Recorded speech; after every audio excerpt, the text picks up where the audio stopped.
շնորհավորում եմ ձեզ եւ բարեկամ Ճապոնիայի ժողովրդին նորին մեծության Ճապոնիայի կայսեր տարեդարձի կապակցությամբ մեր երկու երկրների դիվանագիտական հարաբերություններ հաստատելուց հետո զարգացել են երկու հենասյուների վրա ժողովրդավարություն եւ մարդու իրավունքներ։ Եվ մենք որպես նոր ստեղծող երկիր, նաեւ ժողովրդավարական երկիր, մեր գործընկերներից սովորում ենք եւ շարունակելու ենք սովորել, թե ինչպես շարունակել ապավինելով ժողովրդավարական արժեքներին տնտեսություն զարգացնել, երկրի քաղաքացիների կենսամակարդակը բարձրացնել։ Շնորհակալություն, Your Excellency. First of all, thank you very much for today's audience.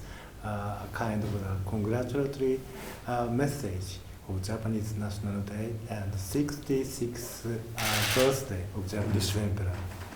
Japan really wants to strengthen our partnership or bilateral relations